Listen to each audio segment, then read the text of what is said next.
My name is Sumit Suri. I am the general manager of this hotel at the JW Marriott Kolkata, and I truly feel privileged and honored to welcome you to the inaugural session of the Universe Rights organized by the Prabha Khaitan Foundation in association with JW Marriott. I'm truly delighted that the Prabha Khaitan Foundation is flagging the first ever episode of the Universe Rights at our venue. The event of the foundation is supported by Sri Seaman as a CSR initiative. I extend my heartfelt gratitude to Prabha Khaitan Foundation for giving us the golden opportunity to collaborate in a fascinating literary venture in Kolkata under the auspice of Stellar Literary Initiative. The literary universe is an illuminated world dotted with sparkling literary creations of the most creative minds of the earth. Today we're delighted to have amongst us creative minds whose passion for poems is stellar. It's a pleasure, privilege and honor to have with us a Ukrainian poetess and writer, Ms. Iryna Vikyrchak. If I'm okay with the pronunciation. Yeah, can we have an applause for?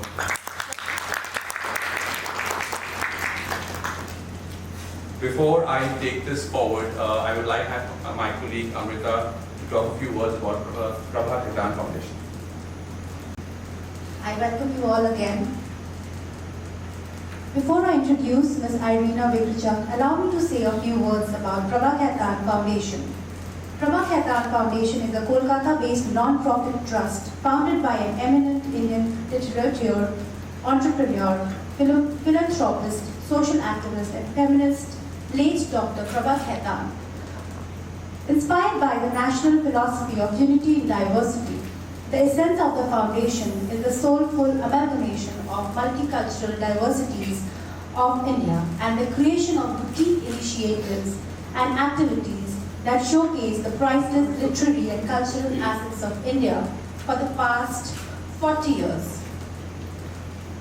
The foundation's praiseworthy literary cultural initiatives enjoy a global identity and niche audience. They celebrate the dual cultural heritage of India, thereby creating the finest experiences and cultural landmarks on the global map for the past 4 decades in association with patron Sri Cement Limited, distinguished associates and SRs, Women of India. The foundation aims to encourage and widen the reach and readership of English literature to literary enthusiasts worldwide. Out of the prize literary initiative, the Universe Rights shines bright because it is the platform that allows a close connection between overseas authors with their readers in India. The engaging chat session allows literature lovers an exclusive chance to have a rendezvous with international authors on their literary creations and lives. It is indeed my pleasure to introduce the guest author and conversationalist for today's session. Iryna Vikyrchak is a Ukrainian poetess and writer. She has directed and curated numerous literary festivals and events in Ukraine and Europe. She has also worked as the head of National Desk of Creative Europe in Ukraine and as an assistant to Nobel Prize laureate Olga Tokarczuk. She is the author of 3 poetry collections, of which the latest, Algometria, was published in Kyiv in 2021. She is a member of PEN Ukraine and is a PhD student at Wrocław University in Poland. Ms. Iryna writes in Ukrainian and English. She lives between Poland, Ukraine, France, and India. Damayanti Mukherjee is the principal of Modern High School for Girls, Kolkata. She has been involved with school education for the past 27 years, ever since she completed her Master's in English Literature with a follow-up of teaching diploma. Ms. Mukherjee has worked in national and international curricula across schools in India. She is also a TEDx speaker, and serves IB organization independently as a subject matter expert. Let us now start the session. Over to you, Ms. Damayanti Mukherjee. But before we start the event, request you all to please put your phones in silent mode. Everyone. Hi once again, Iryna. Now, Iryna and I have been chatting on and off since yesterday, and so I take the liberty of calling this not just in conversation, but in continued conversation. So, we talk about the journey of an author, and it's often said that an author creates a story and the author is himself or herself also a story. So let us hear the story of Iryna, the author. Over to you. Thank you.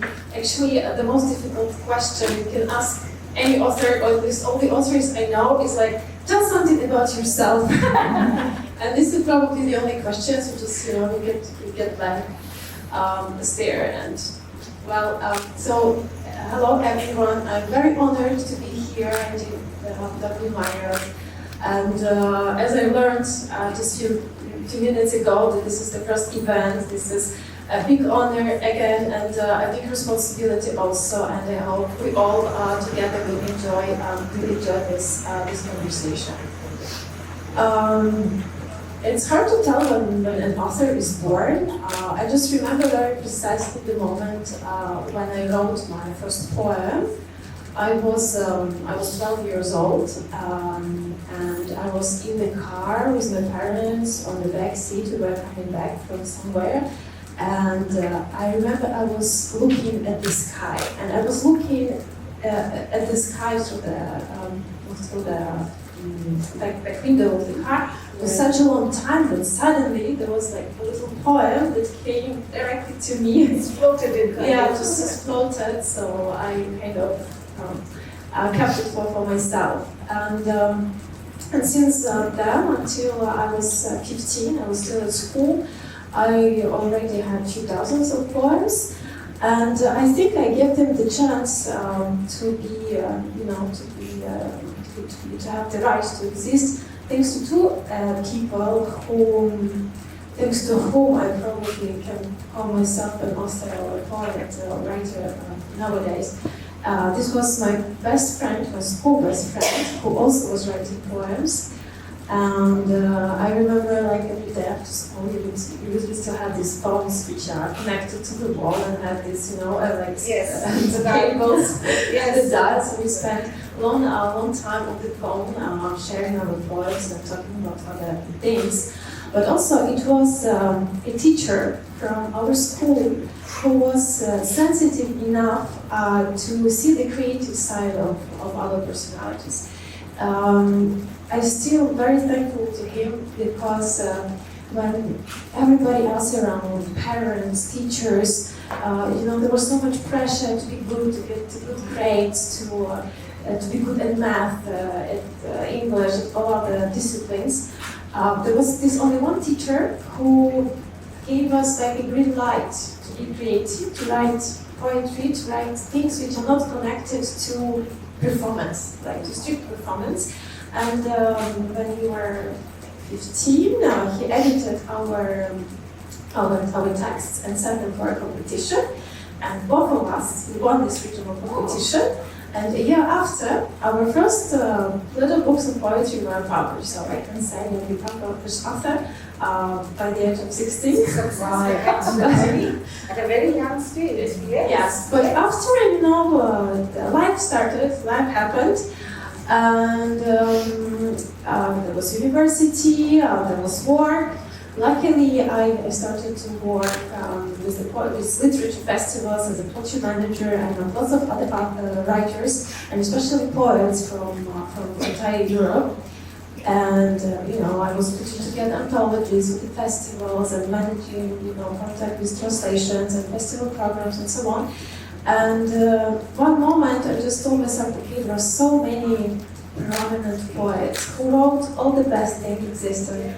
Why should I even try? So I tried to ignore or neglect completely this writing side of me, and and one day I was looking back at some document I was working on in Excel. I have charts, Excel charts, and I was putting together some budgets, some numbers, and then half of a poem is there, and then again, numbers.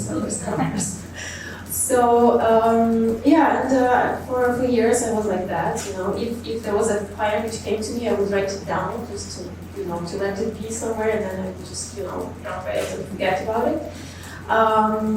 Then somehow I participated in a project with an Austrian poet, and we made another book of poetry, but it was like I'm a co-author. It was poetry in German, in Ukrainian, with our photographs, artistic photographs.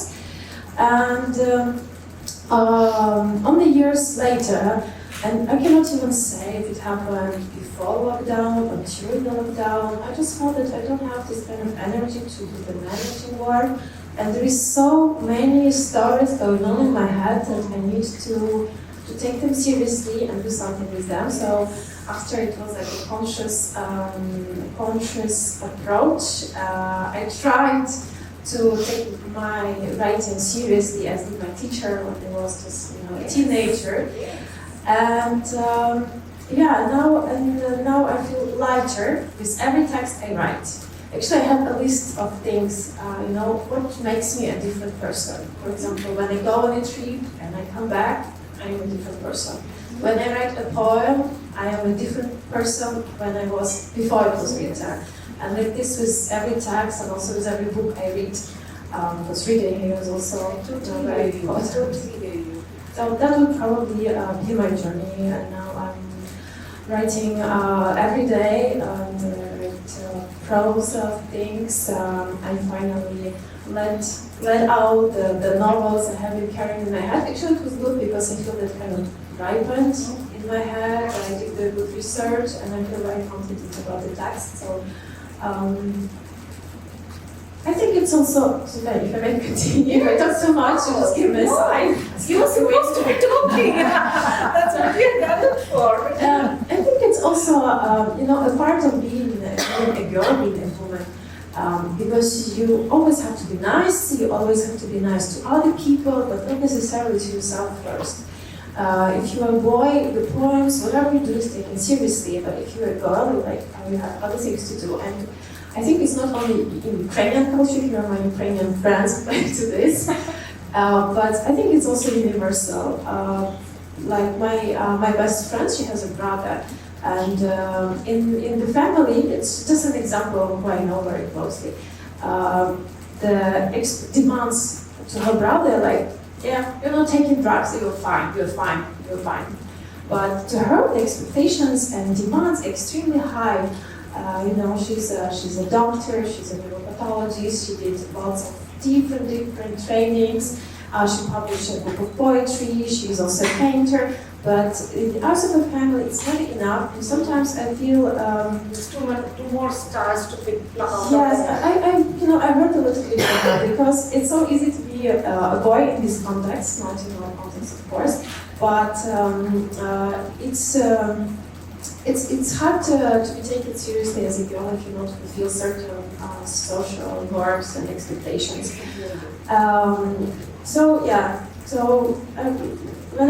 When I have also two nieces who are like 10 and 11 years old, and every aspect of their creativity I encourage is clapping my hands, and I really encourage them to take this seriously. This is their passion. This is something they feel is fulfilling to them. Absolutely. That kind of ties to my one of the questions that I wanted to explore. And here, the advantage is that our gender is slightly more represented than the other. So, do you think that your identity as a female author, for the want of a better word, I don't like the word female much, but let's put it that gender identity has affected your identity or your work as an author? Do you feel any such question troubling you more? Or you said that the demands are more for girls. I mean, as far as expectations are concerned, a male cousin would be all right if he didn't do certain things, but a girl would be expected to do so many things. So in that context as an author.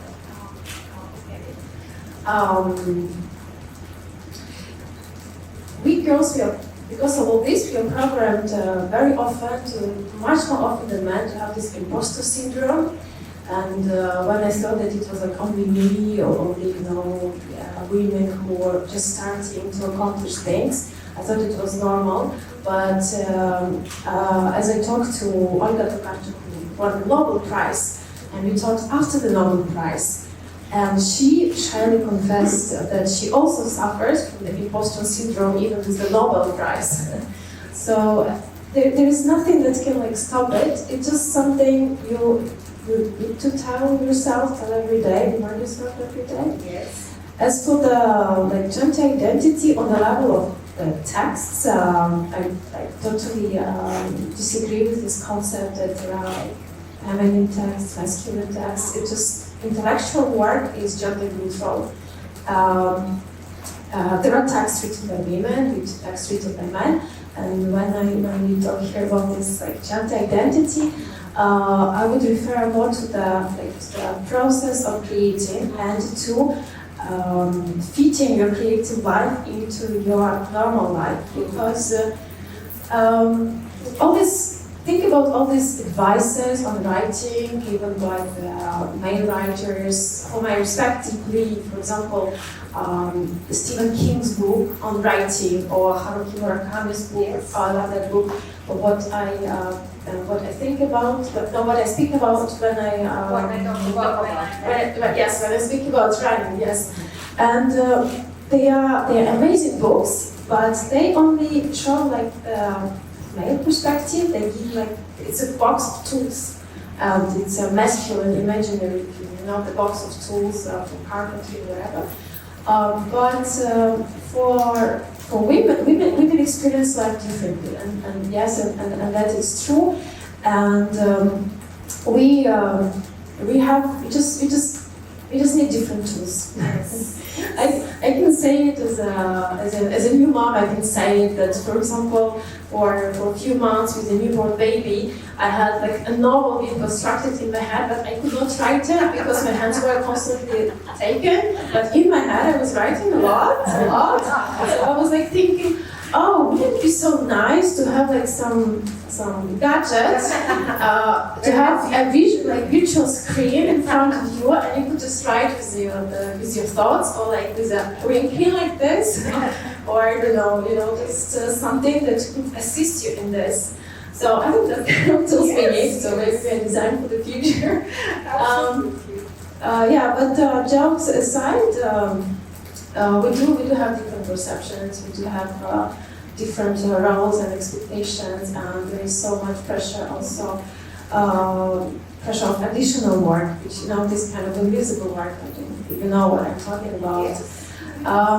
But it's also possible to stay with the line, to organize your life the way taking your art seriously, because no matter what are your circumstances, it's part of you, it's part of your personality, it's part of the way you observe the world. Absolutely. And it's just there. Absolutely. And that takes us to the question about the importance of creativity. Now, I mentioned to you one of my favorite poets in Moscow, and she writes about the joy of writing, the song-like poetry. So my question to you as a poet is that, do you think poetry has a purpose? Do you think that poetry matters? You have worked with PEN Ukraine also, and how do you, we cannot talk about creative art in the manner of something being a useful tool. So, but it has its uses, right? So, what do you feel about that? The use of poetry, and if you talk about your association with PEN Ukraine. I'm well aware that reading poetry is not for everyone. So it's from all the readers, it's a small percentage. I'm well aware that poetry is not commercial in most cases. But it's vital for us as a humanity, for us as a civilization, for many reasons. I will try to give some examples, but I love that you mentioned Wisława Szymborska, who is a Polish poet who received also Nobel Prize in Literature in 1996. And I learned a lot about her personality from her personal assistant. She's in better place now, but her assistant was actually my colleague as I worked for Olga Tokarczuk. And there are many funny stories that she took the Nobel Prize as a catastrophe. It was a catastrophe for her. She didn't know what to do. It was like a little granny back then writing poetry about cats. Also many other things, but writing about cats, writing about a child who is pulling the cover from the table and everything falls down. Just like a little observations of life, which she packed in her poems and showed the sweet, the subtle side of life. But she also wrote about war, as we talked yesterday. And this poem goes like that: after every war, we need someone to clean up. And it's a very I was struck because it's a very light poem, but very deep and very subtle, and it touched me deeply because of the situation in my home country. And with other writers and authors from Ukraine, we have a community and we stay in touch, and it gives a good sense of belonging to a group of writers, to a literary environment of very, very, very decent people. I'm very honored to be in the same organization with them. And I see how their life changed also after the 24th of February. And we had lots of discussions also, about, okay, we are writing poetry about the war, but is it going to stop the bombs falling down on our houses, or the killings, or other war crimes? No. Poetry cannot stop the war. But poetry can make us a witness, or poetry can become a witness of what's going on, of the crimes, of the pain, of the death, and it can also speak for those whose voice we cannot hear because they are hiding in the shelters, because they had to leave their home to save their children's lives, because they are now sitting without electricity, not knowing if the very cold winter in the city will be with heating or not. And the second role of poetry in this situation is that it helps send a message to the world, not only in terms of statistic or drastic picture on TV screen. It sends pure emotions, and it's a vessel to connect with others via empathy. It's like little sheep which connects, which brings empathy, and it also comes back as a feeling that you're supported, that you're heard. It's very important.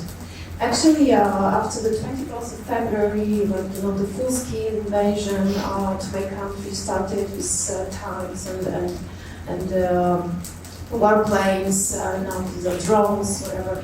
I physically lost my voice. I thought that I got cold from the air conditioner, but I just physically lost my voice, and I couldn't write anything in Ukrainian. The only thing that I could write was poetry in English. And actually I started writing only in English because I felt that this is the only text I can produce that can be useful in a way. Because I felt like my responsibility is to speak with the world, to the world, and English is the right language of that. There's no point in writing poetry about people suffering to the people who are suffering. So that's something that happened without thinking on a physical level, I would say. And 3 days before that, actually, I wrote my first poem in English this year, which was just an answer to all my foreign friends asking me questions. What's going on? How are you feeling about that? Are you scared? Can we hear you reading that? Can we hear you reading that? You have, I think, some of those elements captured here. Maybe just this one, which Yes. is this very nice brochure. There's other poems as well. And, yeah, thank you for that recommendation for publishing this. Yeah, this is a very personal poem, and that's just also the answer of how I felt. And I think after Yes. so this poem is titled "Friendship in a Wartime." 21st century Europe. Friendship starts in the small hours, coinciding with air raid alerts. I open my eyes to check the cities under attack today, quickly listing my friends in them. 21st century Europe wartime, friendship is keeping your friends in prayers, holding them by the hand in thought. What else can you do for your safety? Sending short messages. How are you? How's your cat? How's your dog? And your kids? Have you managed to get them to safety? While they, my dear brave friends, stay in bathroom for hours. The most secure room in their flat, they say, according to the principle of double walls. The first one takes the missile, the second, debris. Holding cats, dogs, children, responding in monosyllables. Fine, or blanks. It must have hit nearby. I'm holding to our common memories tightly, and to those we still have to make. Please, not you, not today. Ola in Dnipro, Anya in Odessa, Yula in Kharkiv. Luckily, I have no one in Mariupol, luckily. Otherwise, my heart would blow up. It is not big enough to ever contain Mariupol. It's kind of nice to know that when I, for the first time, went abroad as an exchange student in 2004 to the United States. But let's first just Just appreciate. She touched us. Wow, those words are absolutely. Actually, I cannot read this poem in Ukrainian because there is also Ukrainian version. It's too emotional, Yes, too close to heart, and maybe this is another reason why I switch the language. Absolutely. You need that distance. You need that, I think, the distance of the language. I have a school teacher's voice. I think I can be heard. You do sometimes need that distancing away from something that is so hurtful that it cannot be translated, transformed into creative work. Now, I will request you to also read some of your essays because Iryna is not only a poet, she is also a prose writer. And I have experience and been privileged to get a preview of some of her writings. And you want to explain, talk about it partly? I enjoy very much because I write different things according to the languages I use. I function in a multilingual reality, and somehow this multilingualism also divides my literature life in layers. So, for example, I only read in German, but I write emails and scientific articles in Polish. I write poetry in Ukrainian, but when it comes to English, my favorite genre is writing essays. And I would like to read an essay. It will be a fragment. To make it a little bit shorter. I wrote it in 2021, like the second year of the pandemic. It's about revisiting the cities where we used to live. The title is, the film Paris, Paris, and I also speak French at home. So, and the title is like, Je t'aime. Please insert any city where you've lived. And I will be reading about Wrocław. It's the city in Poland where I spent my pandemics. So I hope it will resonate with many of you here, because this is one experience that we all share. For some reason, we nostalgically romanticize all the cities which are familiar to us, and especially those where we have lived. Doesn't matter if for a short or a longer period of time. I've never lived in Paris, though I have lived in quite a few other cities. But it also depends how you interpret the term lived. Where is the line between having lived in a place and just having visited for an extended period of time? Hard to tell. Does it depend on the experiences we have there? Probably. Is it our memory that plays tricks on us, erasing all the negative emotions and keeping the good ones? Is it why we idealize the places that exist in our private past? A very good friend of mine says that it is possible to make a responsible and conscious decision whether you like a particular city only after you have spent all the 4 seasons there. In my current city, Wrocław, I have been living for a year now. Although it feels like I managed to experience only 1 season for many months here, the endless pandemic season. When I was looking for a catchy quote to use in this essay, I stumbled upon the following one, signed with the name of Thomas Fuller. Leftovers in their last visible form are called memories, stored in the refrigerator of the mind and the cupboard of the heart. It beautifully explains this thing our brain does to our memories. Is it just using the refrigerator space wisely, keeping only good things inside? And all would be wonderful with this quote, except that Thomas Fuller, which Wikipedia has an article on, lived long before refrigerators were invented. Nevertheless, I would still stick the imaginary of the cupboard. In my 2020, if my 2020 was a piece of furniture, it would be something in between the cupboard of memories from the cities I have lived and the bookcase in my apartment in Wrocław. The books I have gathered during the lockdown.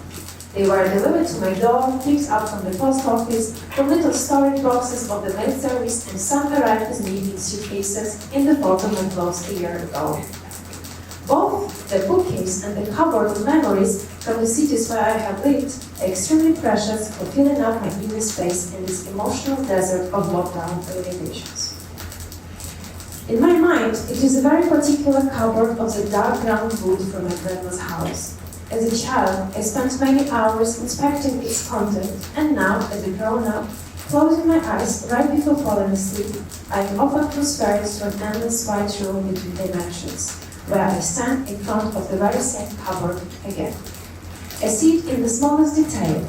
That unit my brain carefully places in the best preserved spot of the inner refrigerator. My grandma used to have the shelves all packed with cups and glasses in there, larger ones in the back, the smaller ones in front in the neat rows. Each cup and glass was filled with treasures. Tiny little fidgets, coins, buttons, tiny pieces of paper, thimbles, all kinds of hard-to-identify trifles. I would dig in them carefully like an attentive archaeologist, standing on a tall white stool to reach the high shelves. Now, inside my cupboard, I keep the impressions of my cities.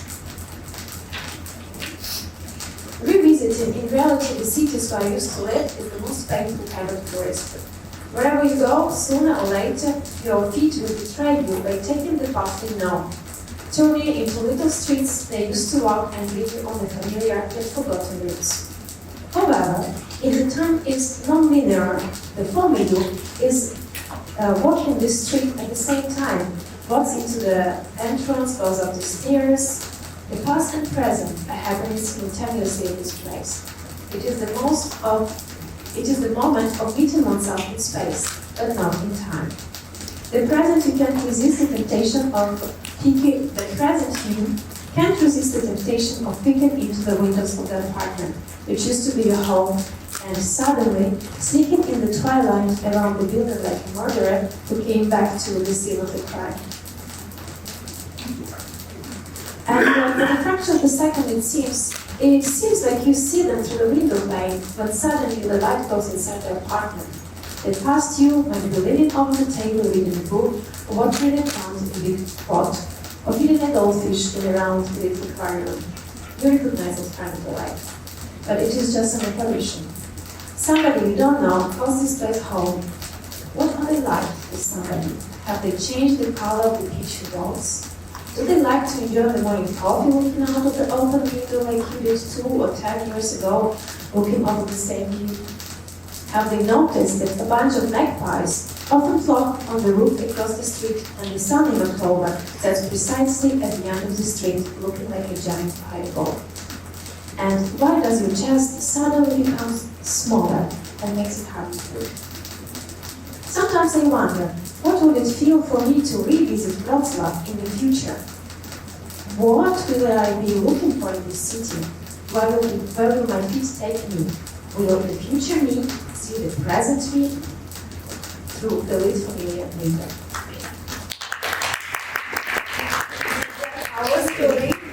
Our stories, but you say it so much better. Iryna, we celebrate you. We wish you the best. I'm just being told that in spite of being a young parent, she is doing multiple things at the same time. Now, I would invite you to tell us about, just very briefly, what is it that you're exactly focusing on now, and where do you see yourself in your future?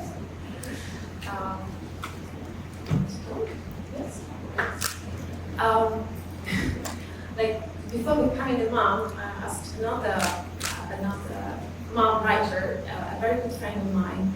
I asked how to manage not to lose it all, and she told me, "Oh well, it depends. It's up to you. You either just lose it because you kind of dissolve in this. You don't feel the need to do it anymore, or it can be the other way. It can stimulate you in many ways. It can make you be much more efficient with your time and especially with your energy." So I don't know which one happened to me. Probably something in between. But I do feel so much lighter when it comes to writing. Before I would think, oh my God, I have to have my rituals. I have like this table and this notepad and this special pen or this software on my computer, and have this perfect moment. But this is not being a writer. Grab something whenever you can. Is it like that? Yeah. I love writing by hand. I love it, and I do have my favorite notebook. But I only write for exercise, for pleasure. Instead, for real writing, I write on my computer because it's the requirement of time. And sometimes I do regret that I wasn't born a little bit earlier. When they sent all the letters written by hand, and now these letters kept in some kind of archive or. I actually was told some writers they write their letters by hand, and then they scan it and then they send it by email or just to have the legacy after. But yeah, we're not that generation, unfortunately. So yeah, I do write on the computer, and I started taking it as a work, and it also took to change the habit of being so impatient and having the results right away to working every day, little by little, taking your time, being relaxed about it, and being very consequent about it.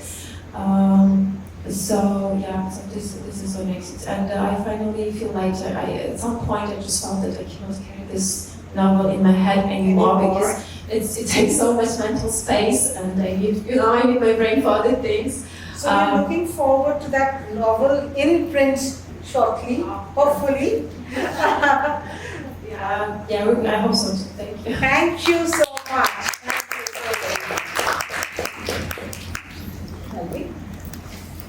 Writing around the age of 12, I think so.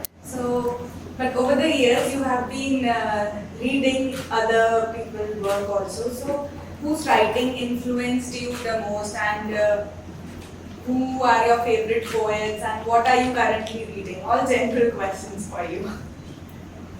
Several books. I don't know. It just happened. I don't know how. I start from back and I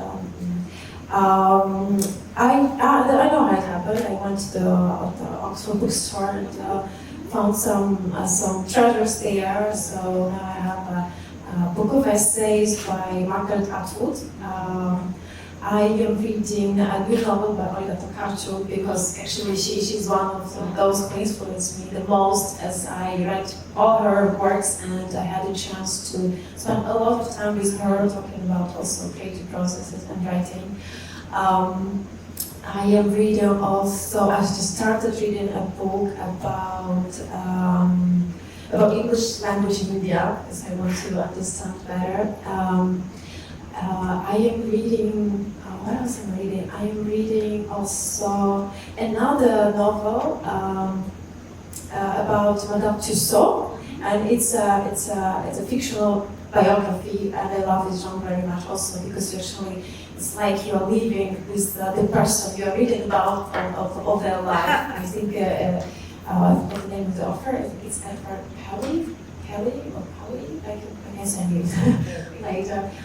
Yeah, beautiful novel in fact, and very inspiring. I'm also reading a lot of Ukrainian authors, especially poets. In May, I put together an issue of a poetry magazine called Versivil. It's based here in Kolkata, and I gathered there recent poetry by 17 Ukrainian poets by the younger generation. So I recommend you this.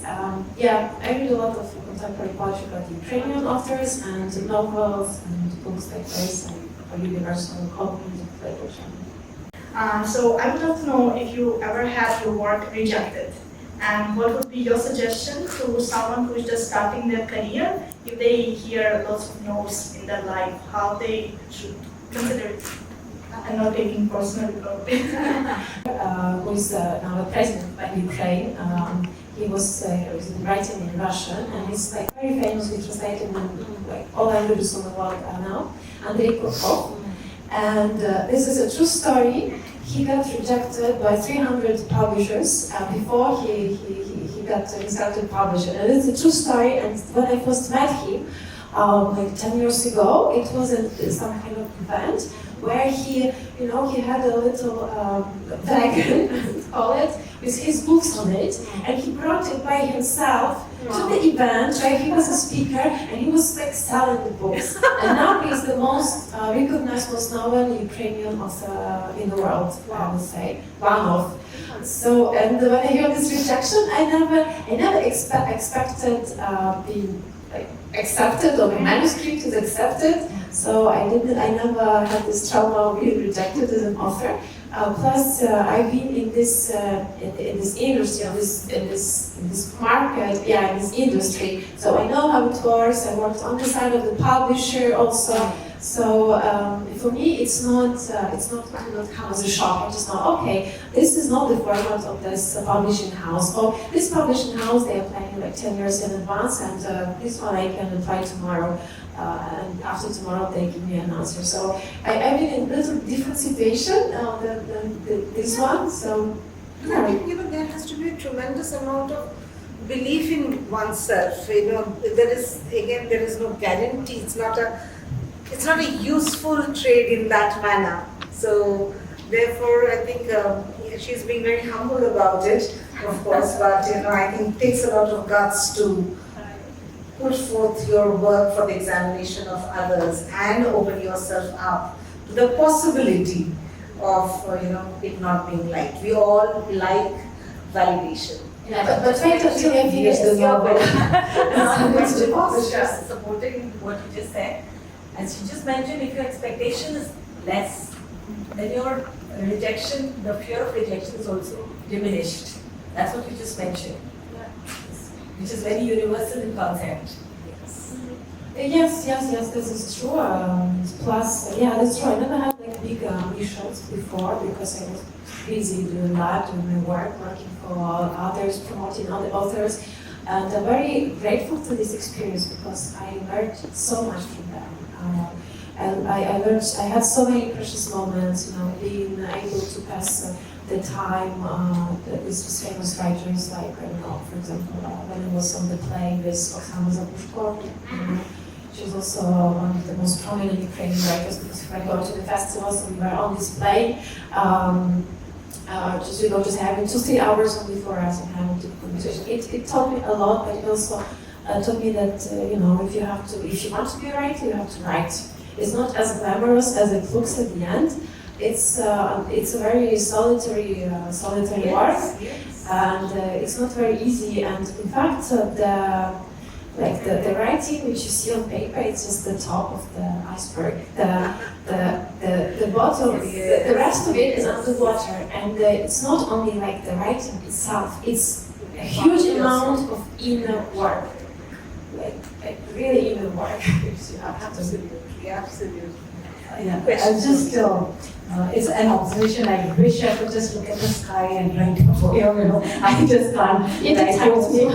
So, adding to that, like you just mentioned that being a new mother, you have a lot of ideas, a lot of poems in your head. And I just want to ask you how you see creativity and high-tech meeting, you know, because that artificial intelligence is coming in. Whatever is in your head will be on paper or on for public to see. Very, very soon we will be seeing that. So how do you relate? You said that it's a lot of inner work. How do you envisage that, you know, one day whatever is in your head is in the public for people to see? So where does creativity and high-tech meet for you? Yes. Oh, thanks for that question. That's a very good one. Recently I did a little experiment because, you know, now there are these online services where artificial intelligence can create an image for you. So I was like, let's try that. And so I put the keywords and the little description of my novel, which I'm working on, into it, and I asked it to generate the images. And it was fun. It was fun. It was not, I don't think I would use any of it, because sometimes it was really weird. But it was fun to see. You know, it was very stimulating also, and motivating, because like it generated a book cover automatically without, you know, my active participation. And I was like, wow, that's can be real. That can come true. So yeah, but that was just playing around, but maybe this is what creativity is about. But in fact, I hope it will never happen that artificial intelligence will replace artists or writers or painters or whatever. I think it should be like a separate kind of art. Absolutely, absolutely. You know, then the person vanishes, and it's a grammarly which takes over, you know, in a certain manner.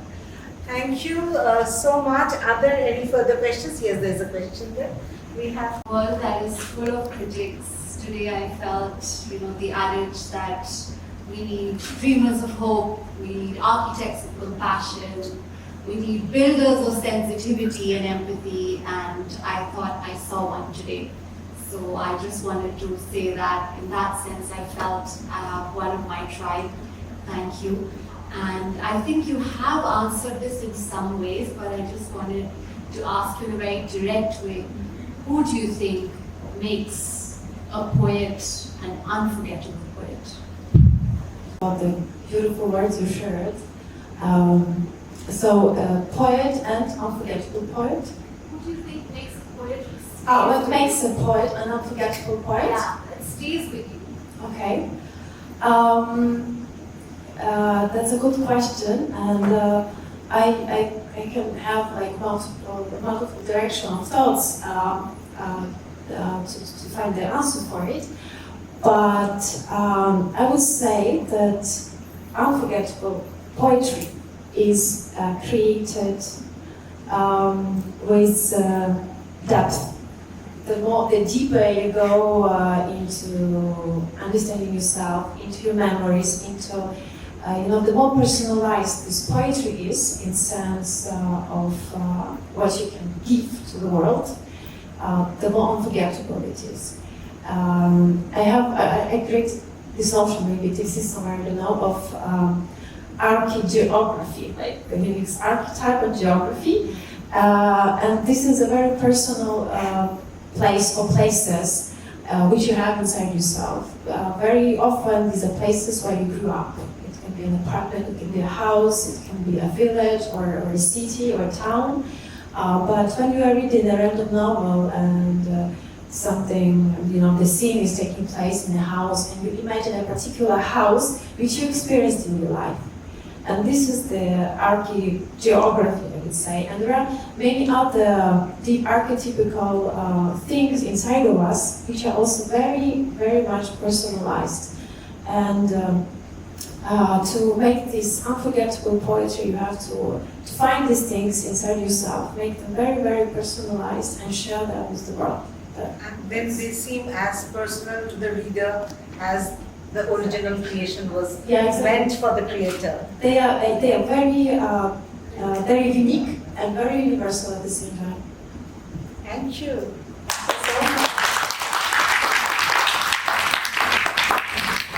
Thank you all. You are very, very deep and good audience.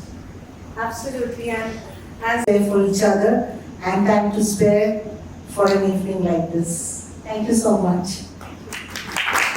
Thank you so much. It was a pleasure talking to you. absolutely. On behalf of the Vikyrchak Foundation, I would like to thank Ms. Iryna and Ms. Vikyrchak for this beautiful session and the Universe Rights initiative. Thank you, Iryna, for being here, and Ms. Vikyrchak for sharing your beautiful journey with us, and Ms. Vikyrchak for rearranging your entire schedule to be here at such short notice. Thank you so much. I'm so grateful. I'm glad to be here. A special thank you to JW Marriott and the entire team for providing us with this beautiful space here and for all the services. Also, we'd like to take this opportunity to thank our supporter, Sri Siben Limited. And last but not the least, all of you present here for taking out time to be here with us today. May I now request Ms. Anjum Katia to please lead our guests. Should I pick it up and give it to her? Ma'am, excuse me, ma'am, just hold. Just hold.